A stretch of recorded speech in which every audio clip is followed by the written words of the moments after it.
దీపావళి రోజునే ఈసారి సూర్యగ్రహణం వస్తుంది.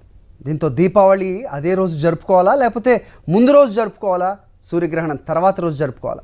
ఇంతకు వెలుగుల పండుగను ఎప్పుడు జరుపుకోవాలని పండితులు సూచిస్తున్నారు, చూద్దాం. హిందువులు ఎంతో ఆనందంగా జరుపుకునే పండగ దీపావళి. దీపావళి రోజునే సూర్యగ్రహణం ఉండడంతో పండగను ఎప్పుడు జరుపుకోవాలనే దానిపై ఈసారి భక్తులు తర్జన భర్జన పడుతున్నారు. ఈ నెల 25న సూర్యగ్రహణం వస్తున్నందున ఒకరోజు ముందుగానే వెలుగుల పండగ చేసుకోవచ్చని స్పష్టం చేస్తున్నారు పురోహితులు. రాత్రి కలిగినటువంటి అమావాస్య 24వ తారీఖే వచ్చింది కాబట్టి, మరుసటి రోజు గ్రహణం ఉంది కాబట్టి ఖచ్చితంగా ఒకరోజు ముందే చక్కగా అందరూ కూడా దీపావళి పండగ అంటే అక్టోబర్ 24వ తారీఖు నాడే చేసుకుంటే మంచిది. ఇక హోర అంత గొప్పగా లేదు కాబట్టి రాత్రి 9 తర్వాత చక్కగా లక్ష్మీ పూజ చేసుకోవడం, పటాకులు కాల్చుకోవడం, ఇవన్నీ కూడా టపాకాయల్ని 9 తర్వాత చేసుకొని కాల్చుకుంటే చాలా ఉత్తమమైనటువంటిది. సూర్యగ్రహణ ప్రభావం అమెరికా, కెనడా, కొన్ని ఆఫ్రికా దేశాలతో పాటు హైదరాబాద్లోనూ ఉండనుందని పండితులు అంటున్నారు. గ్రహణం విడుపు స్నానం ఎప్పుడు చేయాలి, సూతి ఎంతవరకు ఉంటుందో కూడా పురోహితులు వివరించారు. ఈసారి పట్టు మనకి తెలుసు, ఏ టైంలో మనకి పట్టు వస్తుంది. 4:59కి ప్రారంభమవుతోంది.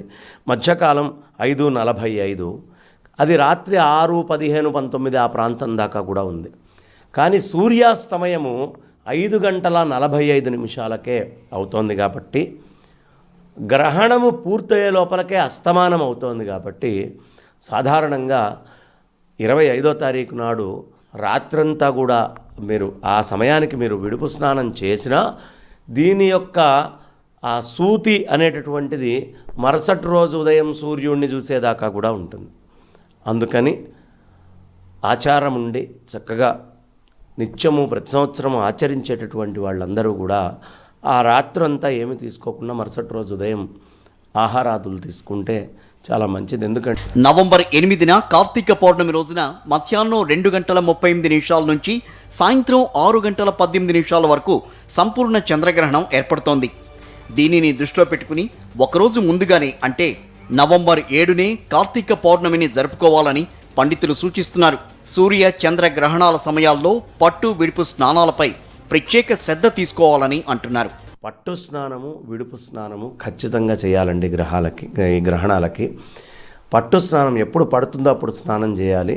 మళ్ళీ విడిచినప్పుడు అప్పుడు కానీ ఆ ప్రసూతి అనేటటువంటి దాని నుంచి బయటకు వచ్చినటువంటిది కాదు కాబట్టి, లేకపోతే మళ్ళీ గ్రహణం వచ్చిందాక ఇది లెక్క ఉంటుంది కాబట్టి జాగ్రత్తగా ఆ పట్టు స్నానం, విడుపు స్నానం అనేది మనకి మొదటి నుంచి చేయడం సంప్రదాయం.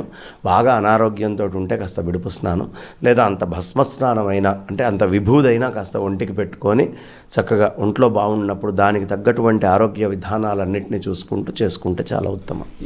మొత్తం మీద దీపావళి, కార్తీక పౌర్ణమి పండగలపై గ్రహణాల ప్రభావాలపై భయాందోళనలకు గురి కావాల్సిన అవసరం లేదని ధార్మిక సిద్ధాంతకర్తలు సూచిస్తున్నారు.